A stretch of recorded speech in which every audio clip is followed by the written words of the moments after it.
আমি ওনার জায়গা কাউকে দিতে পারবো না, কখনো না। উনি আমার মনে সারা জীবন থাকবে, সারা জীবন। তোমার ছেলে না নেশা করে এখন অন্য জগতে আছে, যাকে বলে টোটাল মুক্তি। হ্যাঁ, পারুলের হাতে শেখরের মাকে ফেলে তুই সত্যি চলে যেতে পারবি?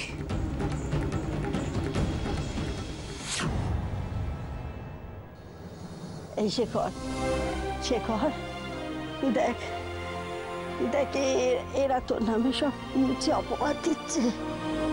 কত কি বলছে শুনেছিস? বলছে তুই নাকি নেশা ভাঙ করেছিস।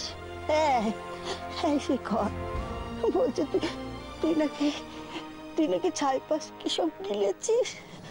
শেখর, আমি জানি যে তুই নেশা ভাঙ করতে পারিস না, তুই করবি না নেশা ভাঙ। শেখর, শেখর টাকা না।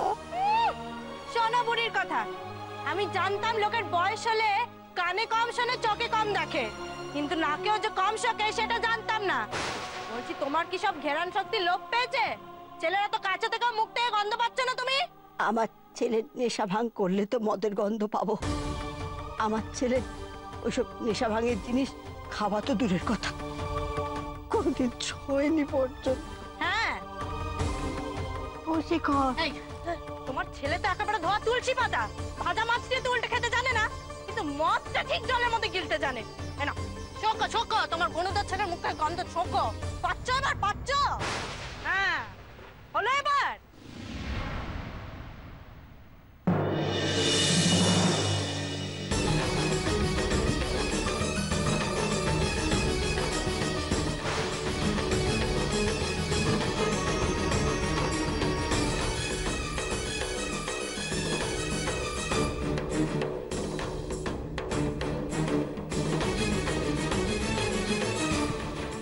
শেখরে তুই কি করেছিস? শেখর, তুই নেশা করেছিস? আরে কাকে কি প্রশ্ন করছো? হ্যাঁ, কাকে কি প্রশ্ন করছো? ও কি উত্তর দেওয়ার মতন অবস্থায় আছে যে প্রশ্ন করছো? দেখছো না মদ খেয়ে টাল্লি হয়ে পড়ে আছে? নাহলে এত দেরের ছেলেকে কেউ সাত করে কোলে করে তুলে আনে? না না, এটা হতে পারে না, আমার শেখর নেশা ভাঙ করতে পারে না। এই বুড়ি, তোমার ছেলেটা না দুধের শিশু নেই যে সবসময় তোমার আঁচল ধরে ধরে ঘুরবে। যখন বড় হয়েছে, শহরে থাকতে শিখেছে, বড় বড় লোকের সঙ্গে ওঠা বসা আছে, তখন তো একটু একটু মদ খেতেই হবে। আজকে প্রথমবার বলে এরকম অবস্থা, পরেরবার থেকে হবে না। তাও ভাগ্য ভালো যে উগড়ে দেয়নি, তো সব ন্যাকামো। বাবা শোনো, তোমার লোকেদের বলো আমার ঘরে গিয়ে ওকে শুইয়ে দিতে, নাহলে তোমার দামি সোফাতে বমি টমি করে ভাসাবে একেবারে। না, আমাকে জবাবদিহি না করে শেখর কোথাও যাবে না। এই এত বড় সাহস তোর কি করে হলো? হ্যাঁ বল, এত বড় সাহস কি করে হলো? এতটা বদলে গেলি কি করে? বদলের কি দেখেছো এখনো বুড়ি? এখন তো সবে শুরু। বল বল শেখর, তুই কেন এই কাজ করলি? শুনছিস আমার কথা? বল শেখর, কেন এই কাজ করলি তুই? এই যে বুড়ি, বুড়ির কৌটোর মতো ছেলেটাকে ওইভাবে ঝাঁকিও না। কথা তো কিছু বলবেই না, উল্টে বমি উগড়ে দেবে, তখন কিন্তু আমি তোমাকে দিয়েই পরিষ্কার করাবো, এই বলে দিলুম আমি। আমি বেশ বুঝতে পারছি তোকে এখানে রাখা যাবে না, কিছুতেই তোকে এখানে রাখা যাবে না। তুই এখানে থাকলে অমানুষ হয়ে যাবে। বনি দাঁড়া, আমি আসছি। বনি দাঁড়া, কি আসছি মা করছিস? কথাটা শোন, কি করছিস এসব? বনি, বনি এভাবে শেখরের মার কাছে ছুটে যাস না, আমার কথা শোন। তোর চোখ মুখের যা অবস্থা, তোর বাবা তো তোকে দেখলেই বুঝতে পারবে। শেখরের মার কাছে তুই যেভাবে ছুটে যেতে চাইছিস, তোর বাবা যদি তোকে জিজ্ঞেস করে কি উত্তর দিবি? বল, কি উত্তর দিবি? দেখলে তো পিসি, আমি ঠিক এই ভয়টার কথাই বলছিলাম। আমি কেন বারবার ভুলে যাচ্ছি আমি এখন বনি নই, আমি যে অনামিকা। পাগল মেয়ে, এদিকে আয়। শোন, শান্ত হ, একটু স্বাভাবিক হ। আগে একটু স্বাভাবিক হ, বুঝলি? আমি ওদিকটা দেখে আসছি, তারপরে তুই আয়, কেমন? শান্ত।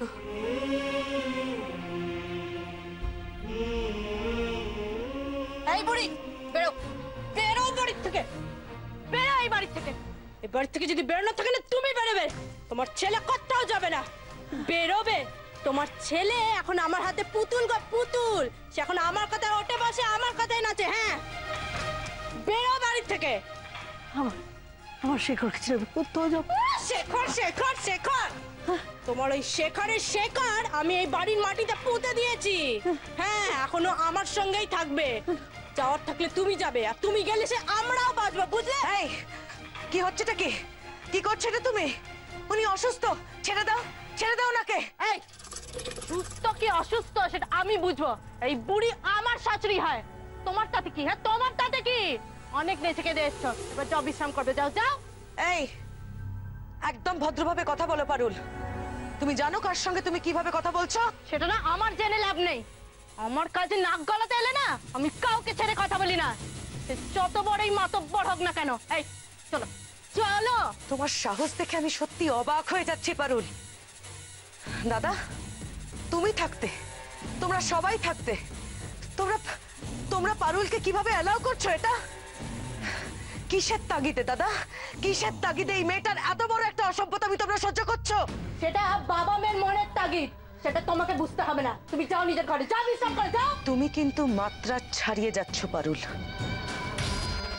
দাদা, তুমি এখনো কিছু বলবে না, তাই তো? কি হলো বুড়ি? তোমাকে যেতে বলছি তো বাড়ি থেকে, বেরো। না, আমি যাবো না। ওকে আটকাও দাদা, পারুলকে ইমিডিয়েটলি আটকাও।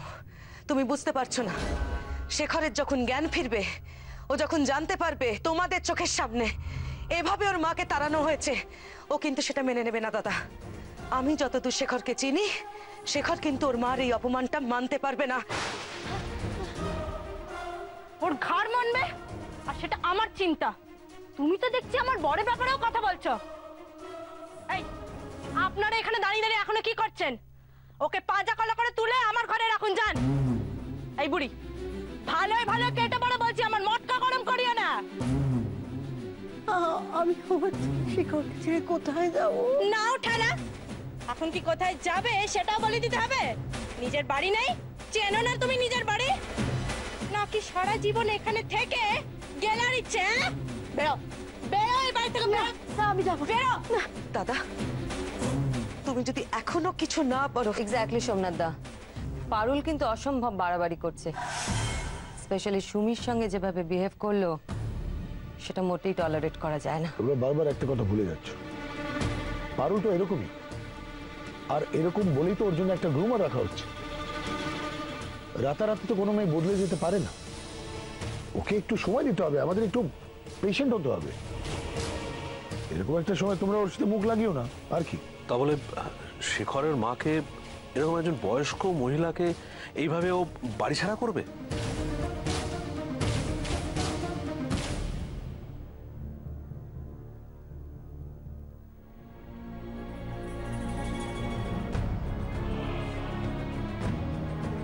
কাল সকালবেলা যখন শেখর এই সমস্ত কিছু জানতে পারবে, আপনার মনে হয় যে শেখর থাকবে এই বাড়িতে? আর শেখর যদি না থাকে, তাহলে বনি এই বাড়িতে কিসের টানে ফিরবে বলতে পারেন? হ্যাঁ,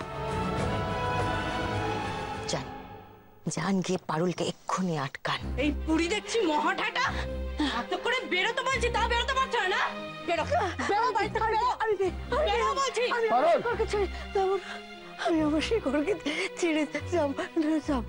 আমার শেখর। ছাড়ো না হাত, তুমি যাও, শেখরকে ঘরে নিয়ে যাও, আমি সামলাচ্ছি এদিক। না বাবা, আজ আমার মাথায় খুন চেপেছে।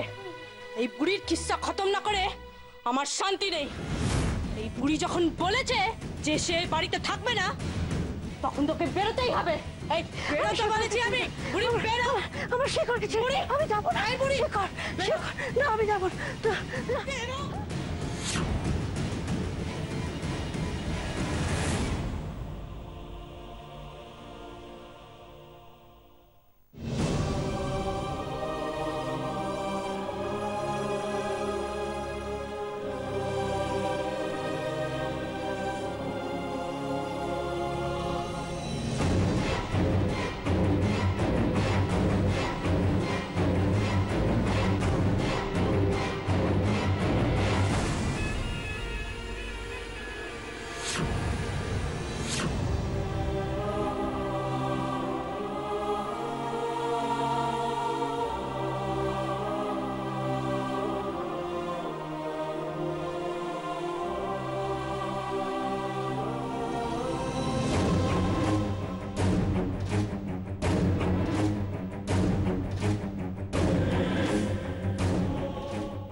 কি করলে পারুল?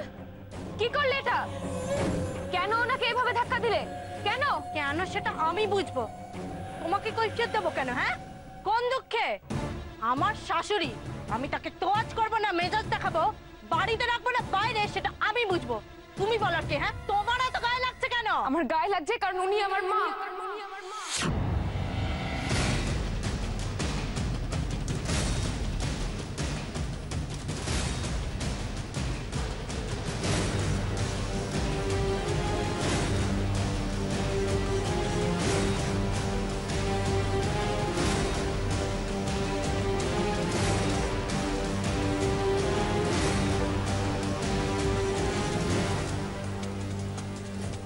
এটা তুই মুখ ফসকে কি বলে ফেললি বনি?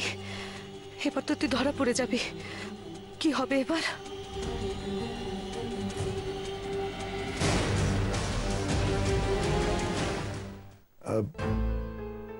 সিস্টার অনামিকা, কি কি বললেন আপনি এক্ষুনি?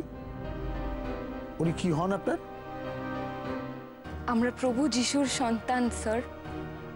বয়সে বড় সব মহিলাই আমাদের মাদারের মতো, আর ওদেরকে আমরা রেসপেক্ট করি।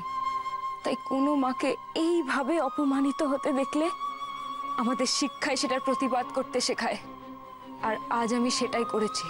ওরে আমার জগৎ উদ্ধারকারিনী এলেন রে, অনেক জ্ঞান দেওয়া হয়েছে, এবার কাটেন তো এখান থেকে। পার্টিতে যারা এসেছিল তারা তো গিলে টিলে চলে গেছে, আপনি এখন এখানে কি করছেন? এত রাতে এ বাড়িতে এসেছেন কেন? হ্যাঁ বলুন, আপনার বাড়ি ঘর নেই? আর তা যদি না থাকে আশ্রম তো আছে, ওখানে যান না। আর যদি বলি এটাই আমার বাড়ি,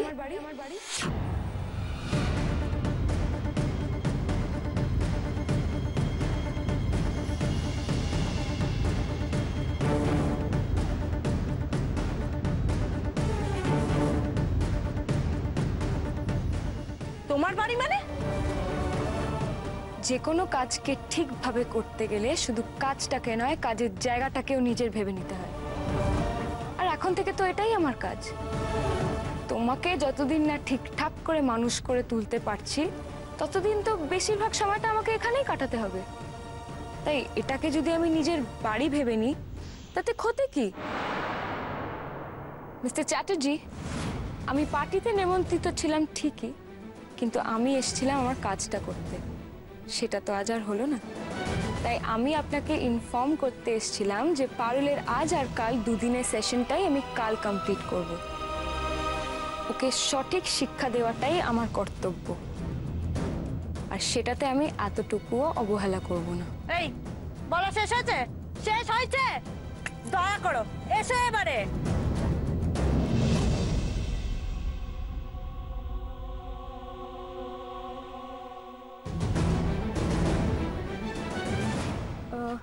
ওনার ঘরটা কোন দিকে? মানে ব্যাপারটা কি? আপনার ভেতরে যাচ্ছেন কি করতে? ওনার ঘরটা কোন দিকে আমাকে একটু দেখিয়ে দেবেন? ওইদিকে। ওইদিকে তো সিঁড়ি। আমি গেস্ট রুমটা কোথায় জানতে চেয়েছি। কেন? গেস্ট রুম কি হবে? আপনাদের বোধহয় কোথাও ভুল হচ্ছে। উনি তো পারুলের শাশুড়ি, আপনাদের গেস্ট। আর গেস্টকে তো গেস্ট রুমেই রাখতে হয়, তাই না? আমি কি কিছু ভুল বললাম? না মা, আমার থাকার জায়গা ওই সিঁড়ির তলায়, এনাদের সবার পায়ের কাছে। মা বাবার জায়গা তো বুকে হয়, আপনি তাহলে পায়ে থাকবেন কেন? তাই না মিস্টার চ্যাটার্জি? কি হলো বাবা, তুমি কিছু বলছো না কেন? একদিন এসে এমন হুকুম জারি করছে যেন এটা ওনার বাড়ি। ঠিক আছে, আজ থেকে উনি গেস্ট রুমেই থাকবেন, আপনি নিয়ে যান। আসুন মা। সিস্টার অনামিকা, এক্সকিউজ মি, একটা কথা একটু এক্সপ্লেন করবেন? আমার বাড়িতে গেস্ট রুম কোন দিকে আপনি জানলেন কি করে?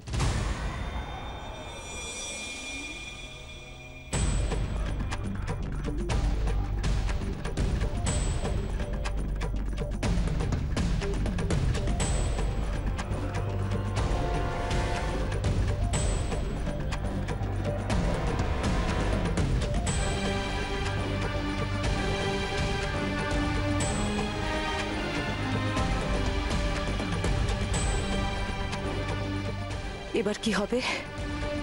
দাদা কি তবে বনিকে সন্দেহ করতে শুরু করলো? বনি কিছু একটা বল মা, কিছু একটা বলে ম্যানেজ কর, ম্যানেজ কর, না হলে যদি দাদার কাছে ধরা পড়ে যাবি বনি।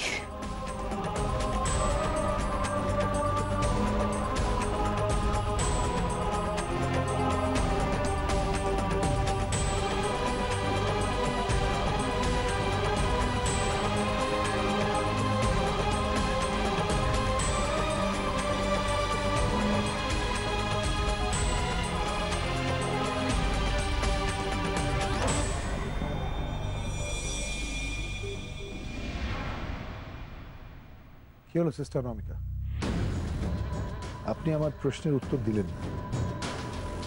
আমি আপনাকে জিজ্ঞেস করলাম, আপনি আমার বাড়িতে প্রথমবার এসেছিলেন, তাহলে জানলেন কি করে যে আমার গেস্ট রুমটা কোথায়?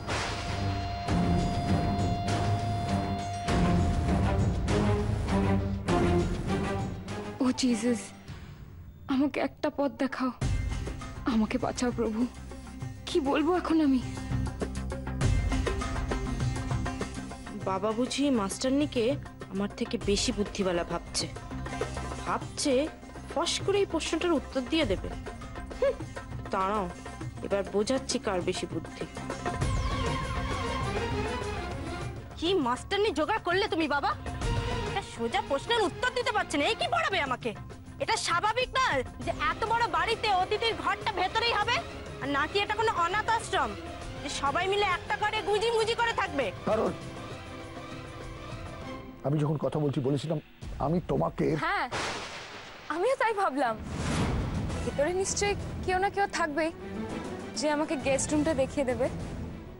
এত বড় বাড়ি, এত লোকজন, গেস্টকে নিশ্চয়ই বসার ঘরে থাকতে দেওয়া হবে না। আপনি আসুন আসুন আসুন। যা বাবা, এ আমায় কি পড়াবে? এ তো উল্টে আমার উত্তরটাই ঢুকে দিল। Shut up, shut up. হ্যাঁ বাবা, ও বাবা, কি বললে গো? কি আপনা চাপ? কোথায় আবার চাপ পড়লো?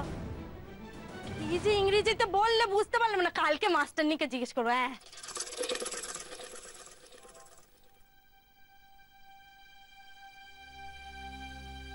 আমি আগে বিছানাটা ঠিক করে দিই মা, তুমি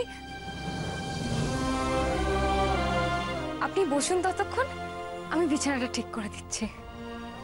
না না, তুমি আমার বিছানা কেন ঠিক করে দিতে যাবে মা? আমি নিজে করে নিতে পারবো। তা হয় নাকি? মেয়ে থাকতে মা কেন কাজ করবে? আসুন আপনি বসুন, আসুন।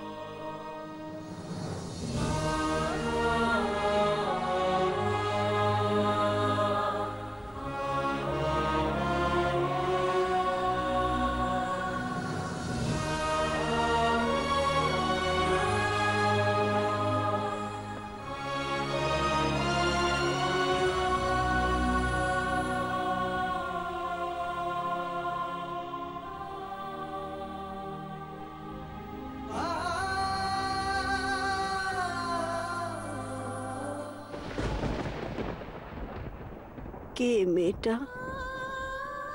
কত মায়া মনে, ঠিক যেন বৌমার মতো।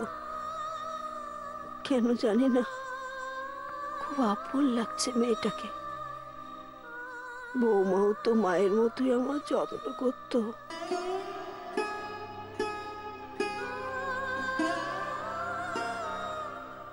আমি থাকতে মাকে কখনো কষ্ট পেতে দেব না।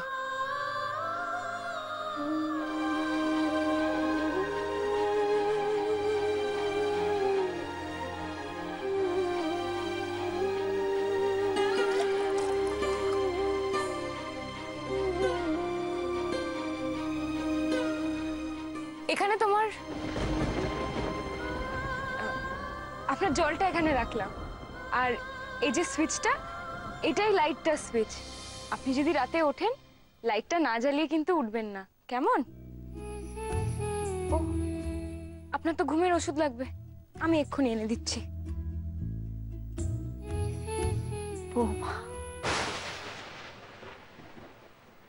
মা কি চিনতে পেরে গেল আমায়?